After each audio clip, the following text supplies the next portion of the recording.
Hello, hello, everyone. Welcome back to the Speed Force Media Podcast. My name is Elinor, I'm Derek. and this is the weekly news podcast where we give you our take of the hottest comic book news of the week. We are here every Wednesday at 4 p.m. Pacific Standard Time, and today we're going to be talking to you about the fact that Mark Ruffalo actually has come out in support of James Gunn and the DCU, curiously enough, as well as there are some big developments with Daredevil Born Again, including the fact that we may be seeing a fabulous Punisher returning to the stage. Yep. Very exciting. All of that and more, you'll have to stay to find out.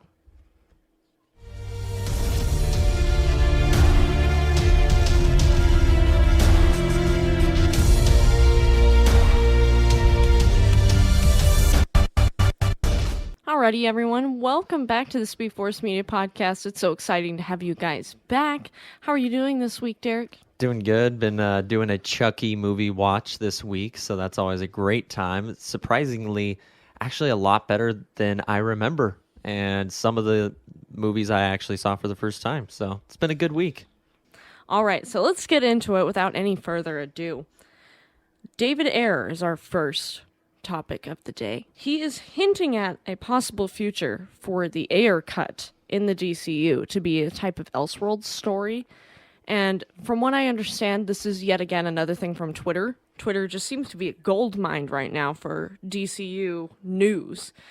And I'm not exactly sure on the specifics of it, but that he was answering a fan that he had talked to James Gunn and had faith in the DCU and that, you know, not to give up hope yet. There might be some hope out there still. And that there were some exciting things to come. Right. And for me, that's exciting because I actually was really hopeful for that movie when I saw the trailers, because if you didn't know, the trailers look completely different than the movie we got.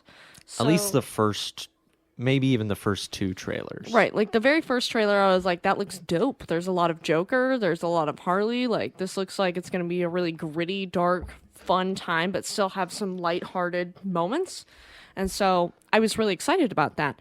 And then you get into the movie and it's like, what the fuck with the bubble effects and all of this other stuff the going on. watercolor effects. Yes, and it's like, this is so clearly a music video that's drawn out for 2 hours. I don't get it.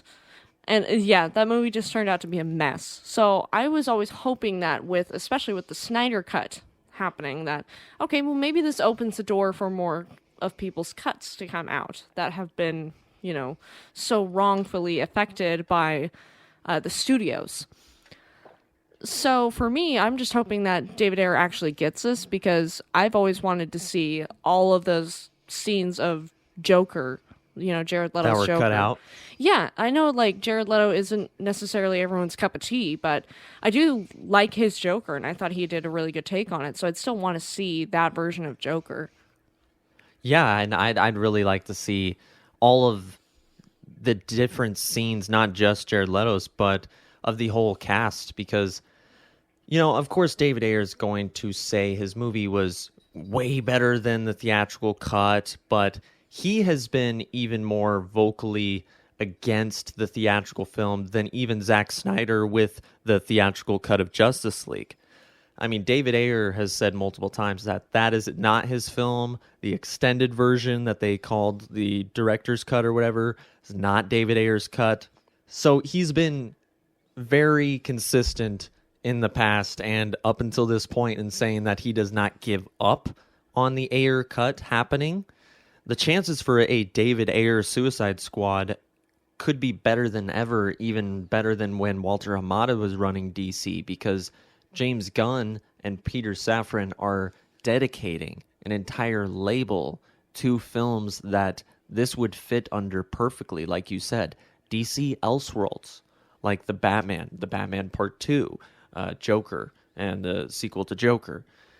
So David Ayer's Suicide Squad, especially if James Gunn doesn't currently have a plan for a Suicide Squad theatrical film. I mean, yes, his film was great, but it did not make any money. It came out during a terrible time, and plus it was also streaming on HBO. So it wouldn't surprise me if David Zaslav, who is above James Gunn and Peter Safran, are saying, no, we don't want a Suicide Squad movie right now. So Right, like let the Suicide Squad rest. Right.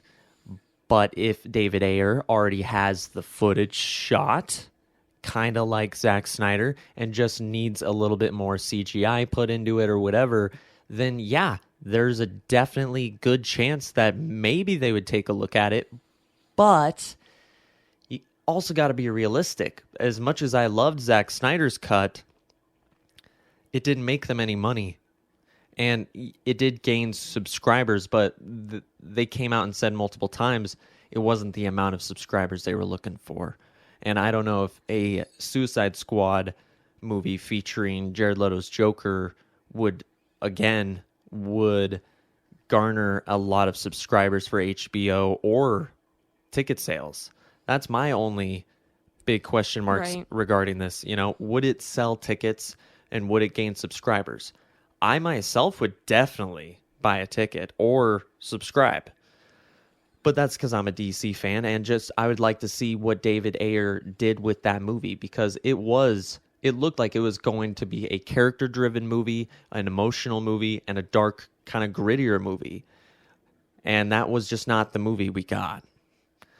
So I would love to see it. I don't know if we'll actually get to see it, but David Ayer himself seems pretty damn optimistic right now. So if you're a David Ayer fan, which I am, I think he's a great director, I would love to see it, like I said. So I'm optimistic for the future and the potential of seeing it, but I don't know if in the next 3 years I'd go under 50%. Right. I feel a little bit more optimistic about it just because the fans, not every fan, and I'm just generalizing here, but a majority or a pretty loud vocal group of fans have been calling for the Ayer cut ever since all of this stuff went down in 2016. And so I do think that James Gunn and Peter Safran, though they aren't, they aren't being people pleasers. They aren't like, okay, well, here's the Ayer cut, and also here's Henry Cavill, and also here's this. Right, they are listening to the fans, and they are answering questions. And I do think that they could see a potential money-making opportunity here. You could do almost like a re-release. Like they did a re-release of Titanic, and that movie's 25 years old. People still went to go see it in theaters. I think with this, if you're like, this is the David Ayer cut, this is the movie you actually paid to see. This is the movie that the trailers told you it was going to be. Then people might actually come out and see it. Especially if James Gunn and Peter Safran themselves were endorsing it. I think they could. I don't know if it would do, buco bucks at the box office. But, maybe you put it out as, an extra movie that year. Just to see if it would bring in a little bit more money. If you're just pouring a little bit of money in to finish the CGI and do the finishing touches on it, if it just breaks even, I think it would still be worth it to get this director's vision out there. Absolutely. And for the fans to be able to see it, If the fans were able to see that completed vision and to see what they wanted to see. Because honestly, you and I, paid to go watch it on a date, and you and I are both like, what the hell are we watching? What is this? I mean, I liked the character dynamics and the banter between the characters, and I thought it was a great cast. But yeah, it was a hot mess of a movie that when I first watched it, I was like, yeah, it was a good popcorn flick. I guess it was entertaining enough, but it was not really a good movie at all. And with each time you rewatch it, it becomes less and less entertaining and more just a drag to even get through. Not only that, it's just you find more and more flaws with it. Oh, and it's a terrible movie. Don't get me wrong. It's always been a terrible movie, and I've known that. But I was just able to be a little bit more optimistic than I am now. Because you're a DC fan, and also another thing, with the release of the Snyder Cut, I think that also really enhanced the fan, not begging, but the fans wanting this cut of this film. And I can guarantee two things if this film ever gets the light of day. Number one is that it would be better than that theatrical cut of Suicide Squad, the first Suicide Squad. And number two, I think it would make more money than James Gunn's The Suicide Squad, just because it came out at a terrible time. But that being said, if they only have to put a little bit of CGI into it, there might be some that's still usable or some that's already been done. We don't really know any of the details as much, at least not as much as we did for Justice League. Right. So we don't really know if it needs another 70 million. Maybe it only needs another 30 million. Maybe it doesn't need anything. Or maybe it does need a lot more than that. But I think chances are that it could actually make 400 million, maybe even 500 million. You know why? Because the Joker's in it. Regardless who it's played by, the Joker in itself is such an iconic character that you could have literally anybody playing it. And that movie, I believe, would make 4, maybe even 500 million at the box office. Not only that, but In its Margot sleep. Robbie as Harley Quinn is so iconic as the character. She's like Oh, kind of hell yeah. like her and Tara Strong. Those are your two best, most badass Harley Quinns. And so I think, just having her in that as well sells the movie for you right there. I mean, if you really want to break down the cast of that original movie, you would get alternate scenes, alternate takes, alternate cuts of not just Jared Leto's Joker, which all of the deleted cuts and scenes from him look awesome to me. But you'd also get different scenes with Margot Robbie, like you said, with Joel Kinnaman as Rick Flag, with Captain Boomerang, which I thought was great anyways. But still, you get more El Diablo, which I also thought was really good. Killer Croc. It's fucking awesome. Oh, yeah. So Definitely. getting to see all of these characters again, which we got to see some in James Gunn's, but probably won't get to see the rest ever return. But hey, who knows? What do you guys think? Do you think we'll ever get to see David Ayer's Suicide Squad? And if so, would you want to see it? All right, moving on to our next topic. Mark Ruffalo has come out in support of James Gunn and the DCU, even going to say to a point that Marvel should be worried. And that is something that's huge for me. I'm like, because for like a decade now, if not more than that, the MCU has been dominating, and DC has been the butt of the joke.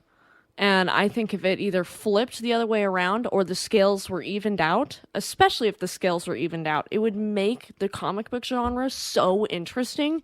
And it would be like, instead of the MCU just competing against themselves, now they have this other competitor, and it just elevates both sides to do better with their movies. So I really hope that Mark Ruffalo is right on this, and that we should all have a lot of faith, and that'll be good.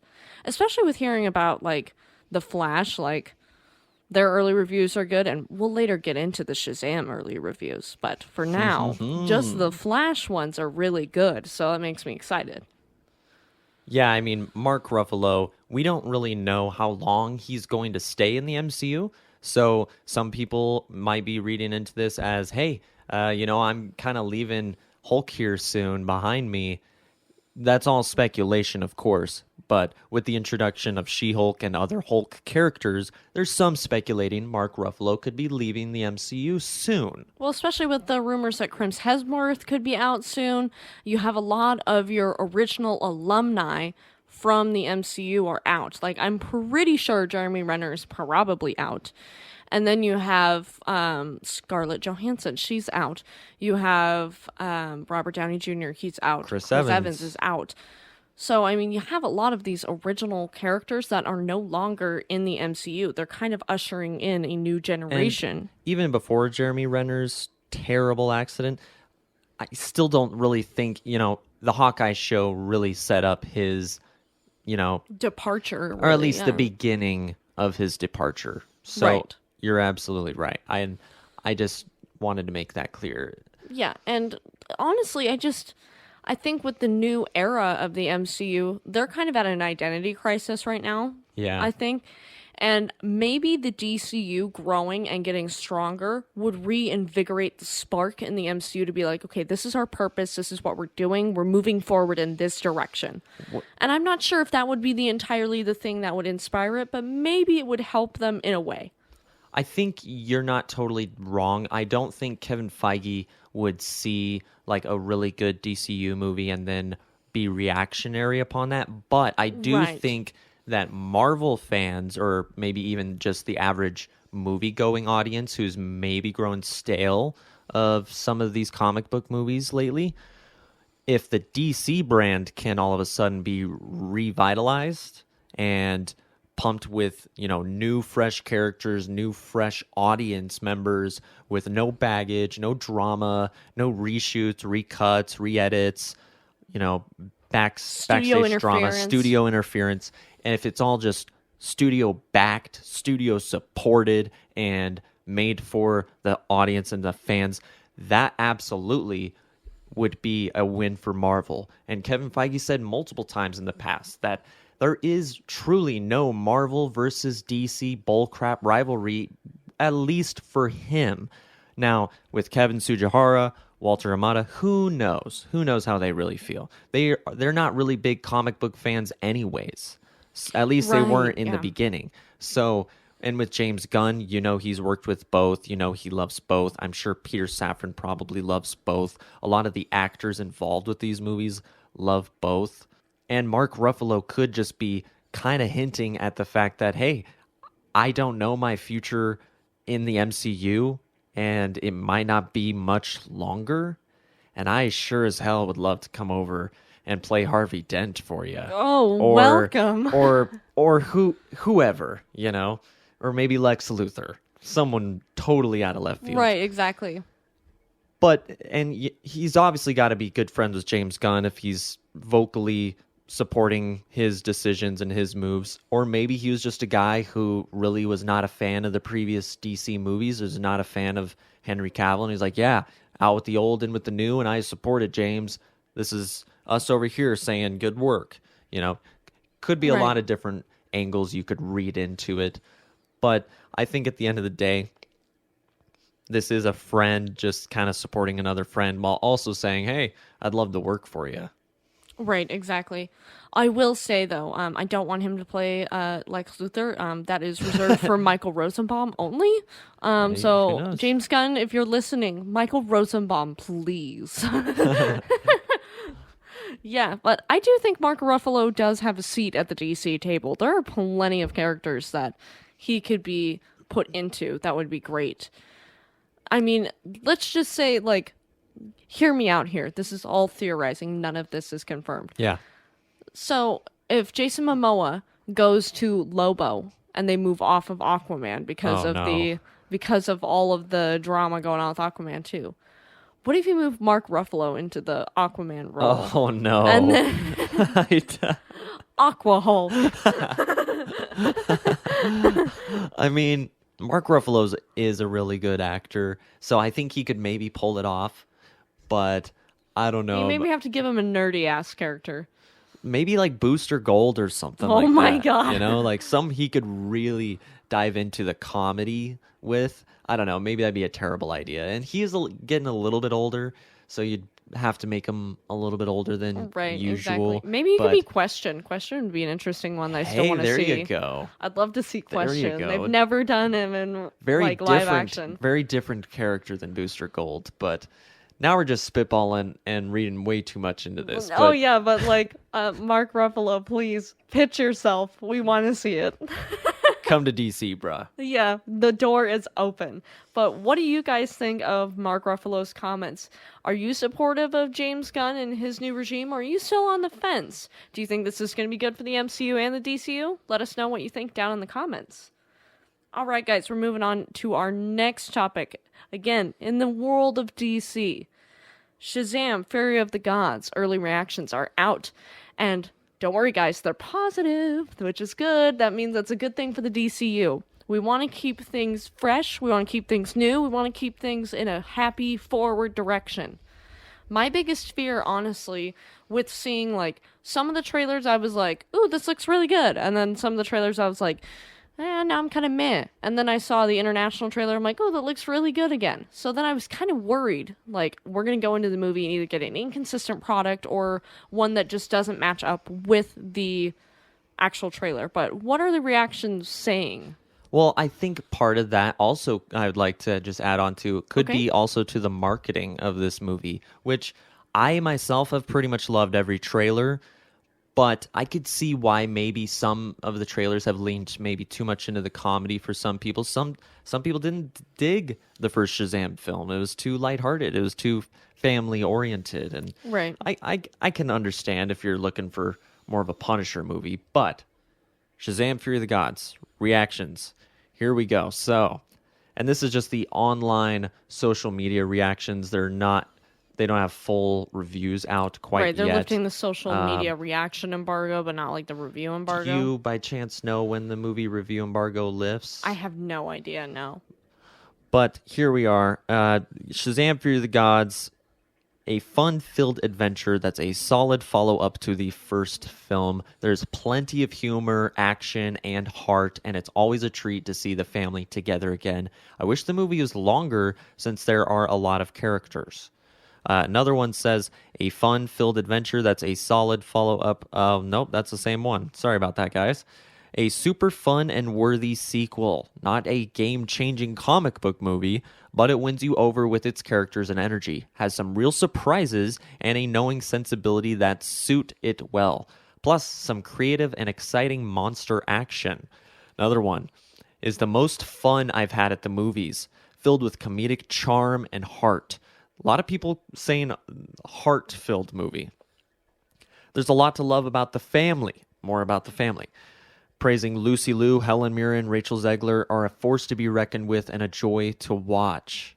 So everybody is really praising the film, including and the cast, and as well as James Gunn. So hopefully this will continue when the review embargo lifts. Since we can only go off of the social media reactions and we don't have the movie review embargo lifted yet, all we get is just a few sentences and they can't really go into details. But it sounds like the cast is awesome. Sounds like there's a lot of heart in this movie, which if you didn't dig in the first movie, you might not like it in this one.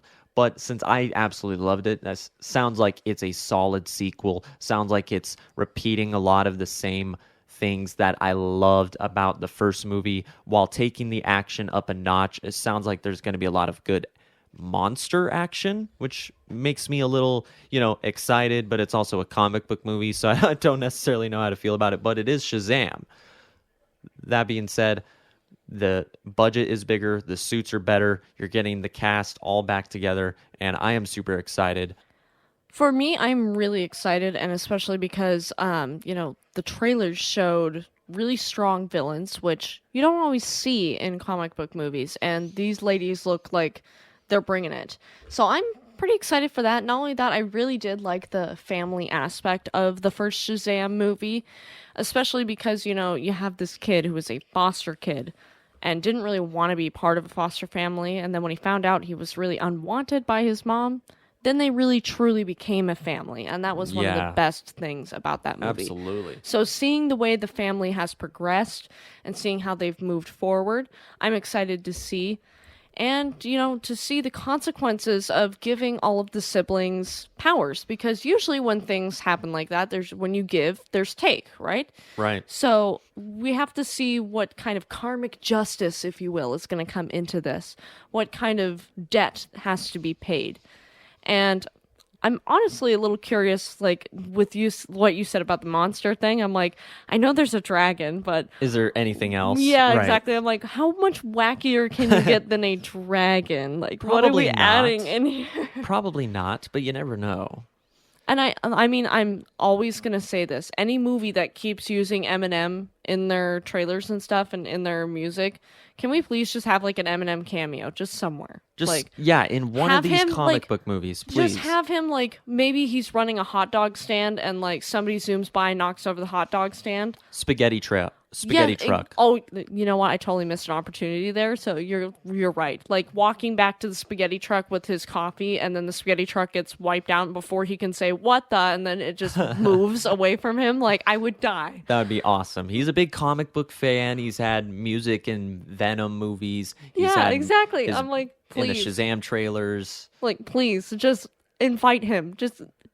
Just get Marshall Mathers on the phone. Hey, just maybe ask him. James Gunn will hear this and because he listens to the show, obviously. And right. he is going to put it in Superman Legacy. Because if you didn't know, Eminem has a song called Superman.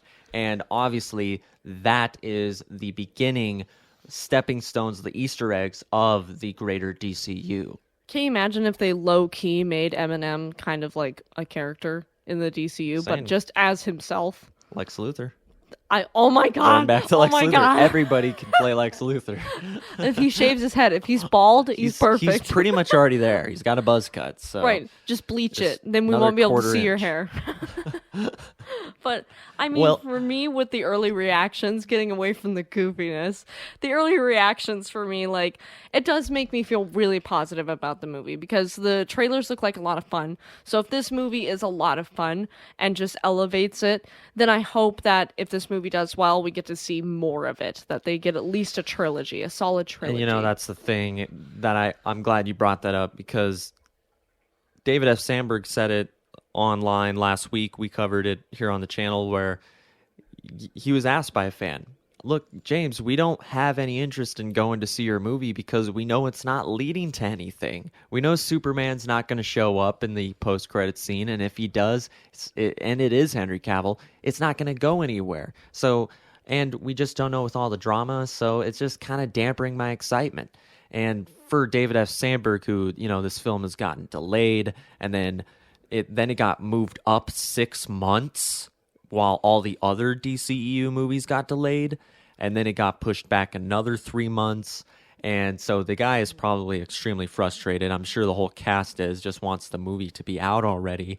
Meanwhile, they're being told by all of their fans that, hey, we're not going to support your movie because we don't think it's going to get a third one. And he says, of course it's not going to get a third one if no one goes sees it. So if there are any Shazam fans out there, I'm not saying everybody needs to go see this movie. You owe it to David F. Sandberg.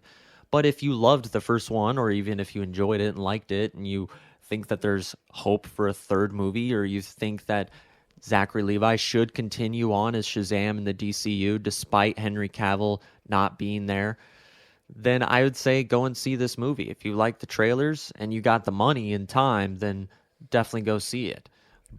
And I hope that we will be able to as well. Right. Hopefully opening night or at least opening weekend. But either Right. way, super excited. And I do feel bad for all of these movies that are coming out that are technically like on the borderline of DCU or DCEU after the James Gunn stuff, because it's like you're not really saying that these movies don't count, but you're also saying these movies don't count. Right. So people are kind of seeing it as pointless.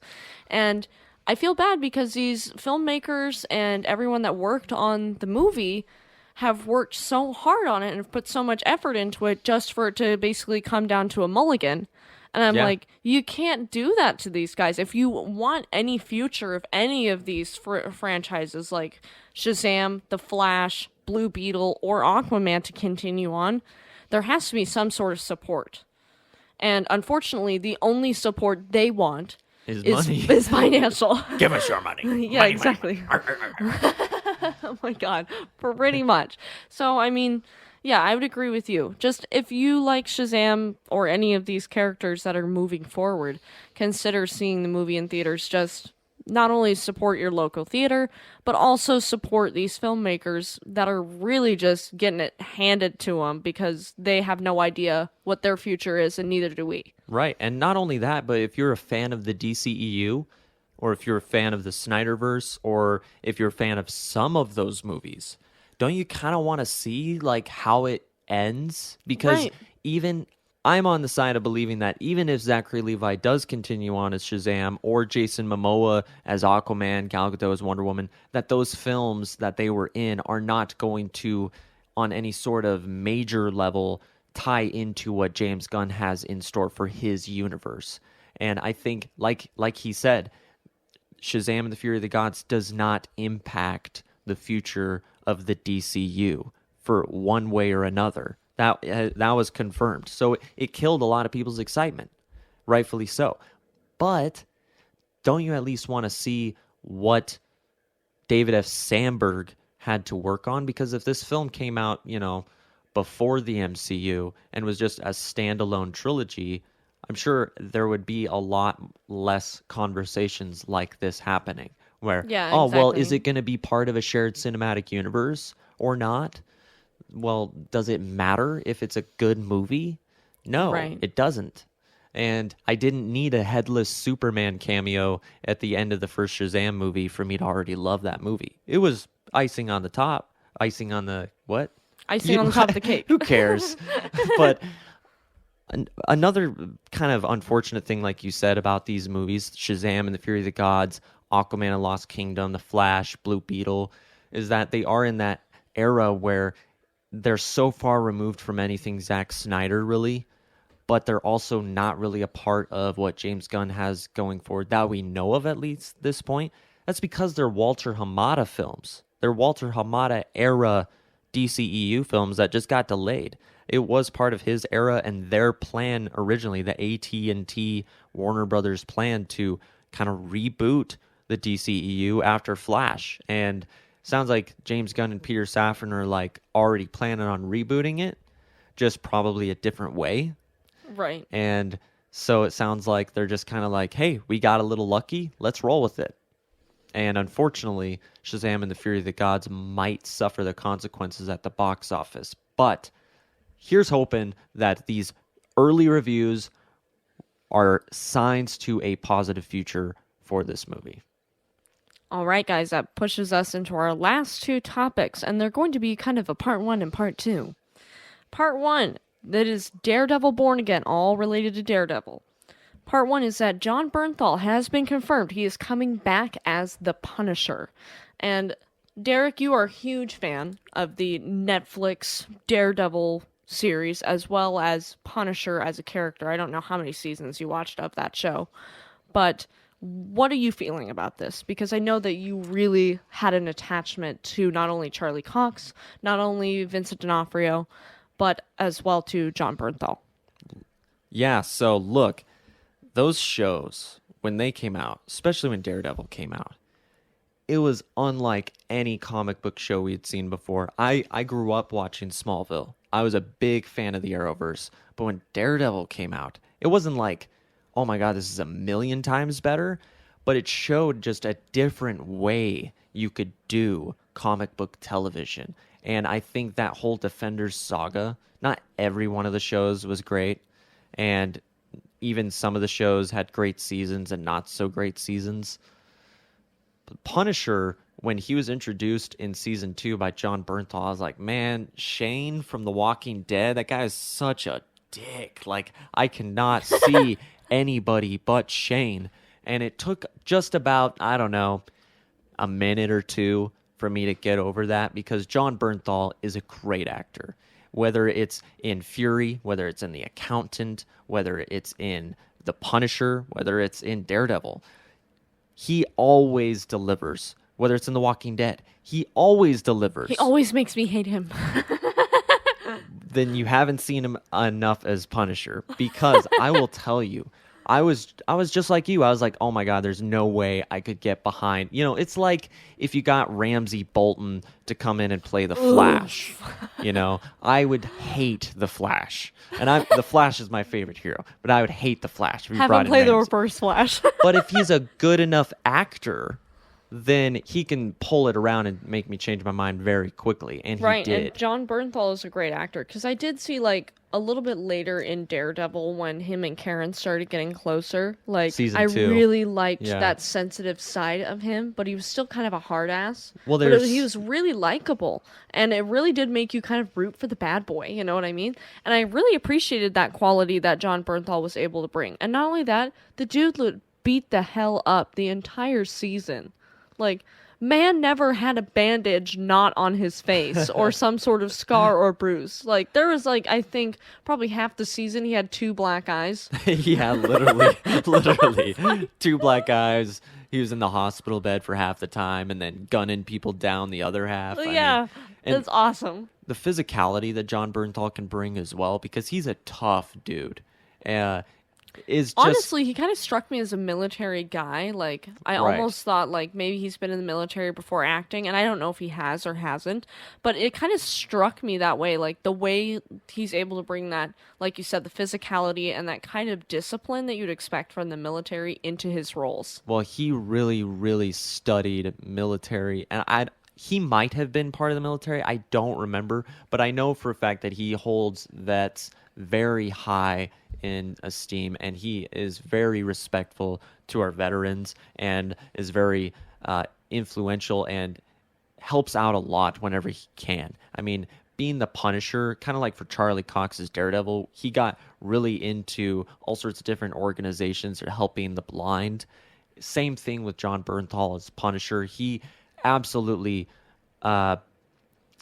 just got absorbed into the role. I mean, he really, for somebody who embodied the role so well, and has been vocal about wanting to return for years and wanting to return only if he could do it right and do the character justice in the MCU, and that it's not Disneyfied, makes me really happy for him and makes me really excited not only for the future of his character, but also for the tone of Daredevil Born Again.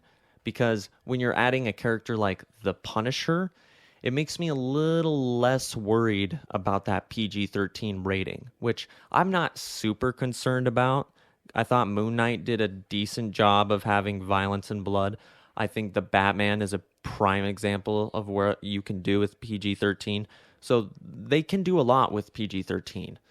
And adding the Punisher to Daredevil Born Again definitely makes me more excited. And it absolutely makes me over the moon that it's John fucking Bernthal, baby. Yeah, I mean, I haven't seen a ton of it. Of course, I've seen bits and pieces here and there. But from what I've seen, I really enjoy the character. And I think he adds a lot to Daredevil. And their dynamic together on screen is awesome.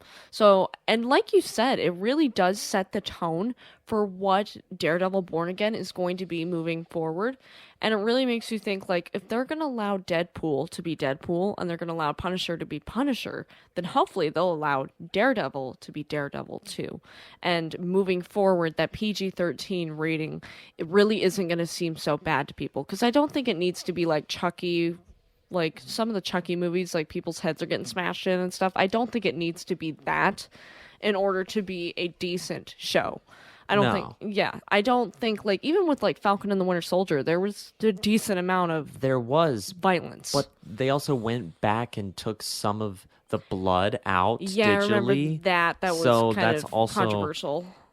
But another thing, like, with the Daredevil Netflix series, the first scene, he's taking people out in not a warehouse, but in a shipping yard.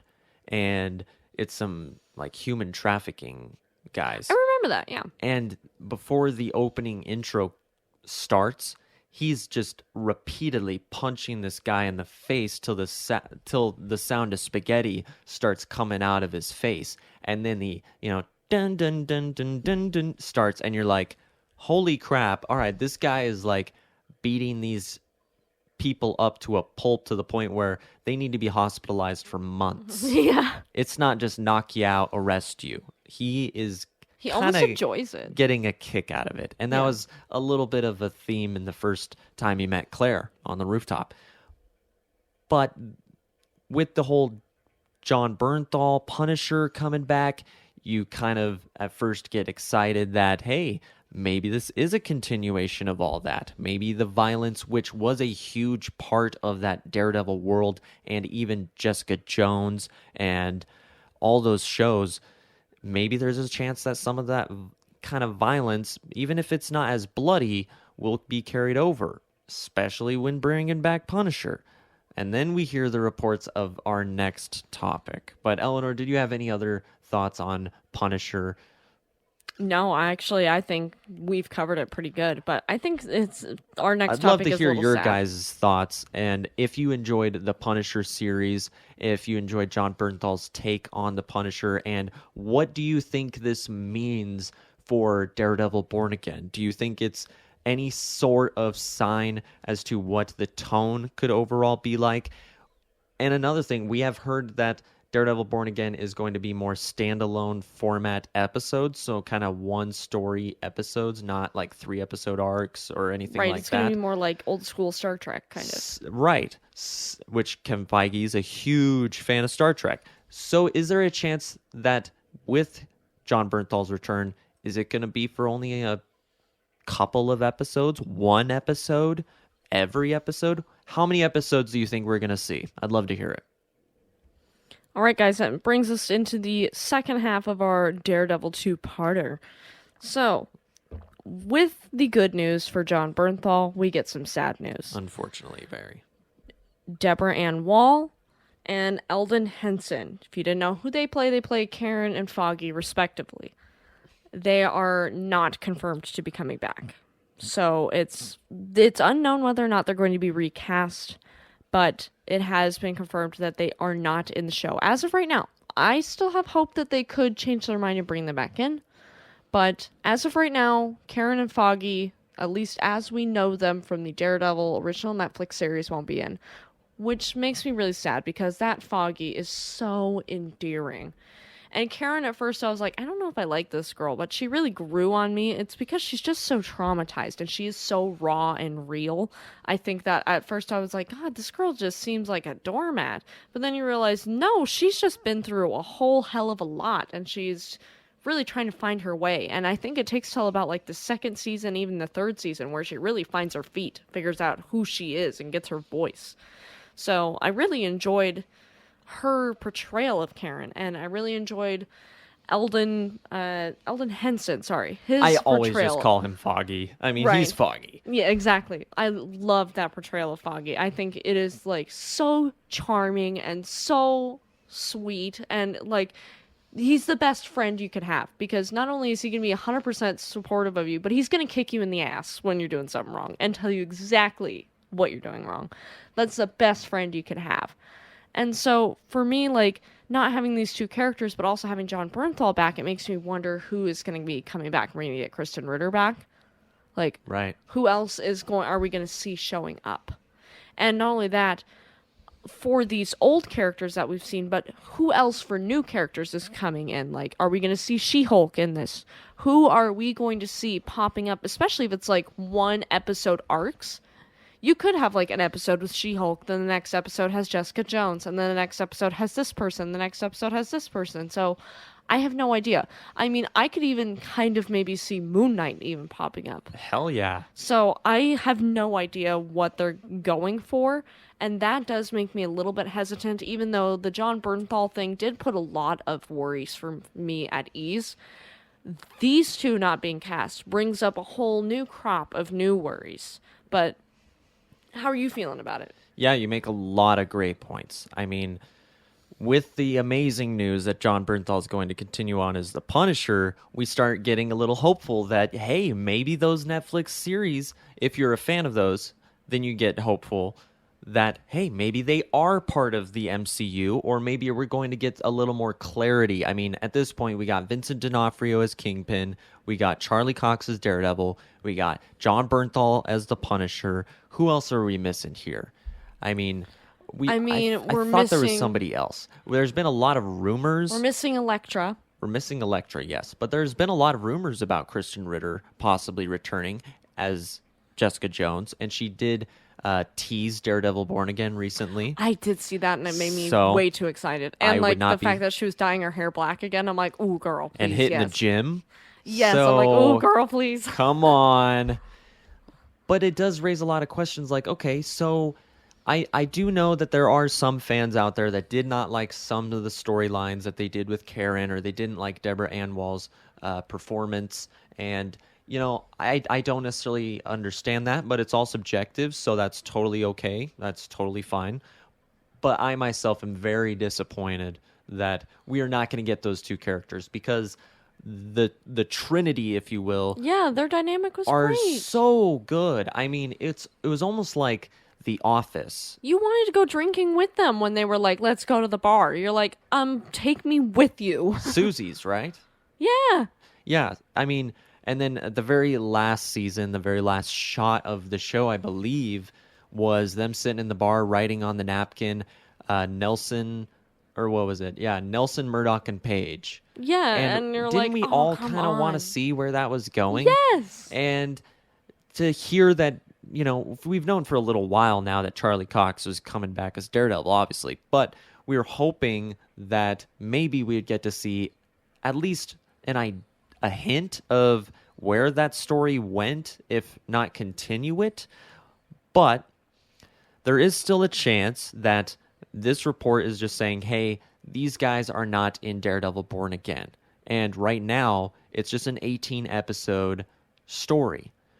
This is a different Daredevil. like they've said multiple times, that this is kind of a different go at it. So it is more evidence pointing towards a soft reboot, and that this is going to be a variant of Daredevil, a variant of Punisher, very much like the Charles Xavier we got in Multiverse of Madness was not the same Charles we got in Logan or in the original X-Men movies or in Days of Future Past. It was more in line with the X-Men animated series, if anything, or maybe even just a comic book variant. And unfortunately, I do think that is going to be where they are going with Charlie Cox, where they're going with John Bernthal, and maybe where they're going with Karen and Foggy. Now, if this series does well, and I think it's going to, there might be a chance it gets a season 2. The fact that it's getting 18 episodes, and Charlie Cox himself at least says to the public that he doesn't know why. If he's filming now, which he is, he'll soon know. But Kevin Feige knows why. And whether or not it's one long story that consists of 18 episodes and it's a slow burn, or if they're just doing individual stories all the way through, then I do think that if this show's a success, there will be a chance we get a season 2 or see Daredevil in Secret Wars or Kang Dynasty, which absolutely could lead to Karen and Foggy returning. I mean, maybe they don't show up in Daredevil Born Again, at least the first season.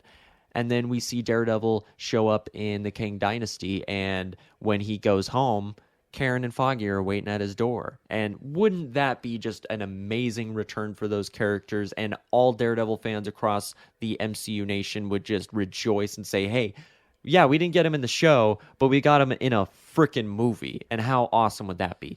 But even if they don't recast those characters, at least we can say we got 3 great seasons of a great show, and now we have another new show that hopefully will be great, played by the same actor, luckily, because that does not happen often, as well as some other new incarnations and some new variations of these characters. I'm trying to be as optimistic as I can, but if they do really water it down, if they do just put a bunch of misplaced jokes that don't land, that bring down the tone, yeah, and then also recast my favorite characters in that show, then yeah, it's definitely not going to live up to expectations, and I could see why some people are very upset about this news. But I myself, from Speed Force Media over here, feeling optimistic still.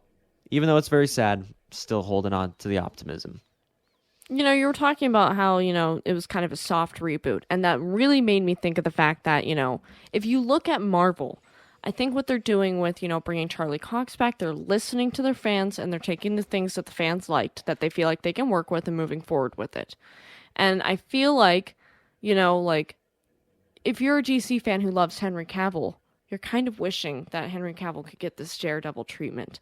So, I mean, I think we should, as MCU fans, too, be grateful for the things that we're getting. Even if we aren't getting Karen and Foggy back, at least we're getting Charlie Cox. Because they could have just said, screw it, and just recast everyone. And that would have been very easy for them to do. Absolutely. And, because we were all so disappointed when, well, not all of us, but a loud voices were very sad when Henry Cavill got recast. And so I think it's at least we're getting Charlie Cox back. Right. I mean, if we got yellow-suited Daredevil who's kind of making some jokes, which I thought wasn't really totally out of character at all in She-Hulk. I just thought he was placed into a comedic scenario where he was allowed to be more comedic, and it was kind of just placed. It was just the tone of the show was where he was placed, yeah. Right. So it did feel very different, especially seeing him in daylight. But some of the stuff I thought with him was funny. And I thought seeing Charlie Cox being able to be funny again, which he was funny before as well at times, was really great to see.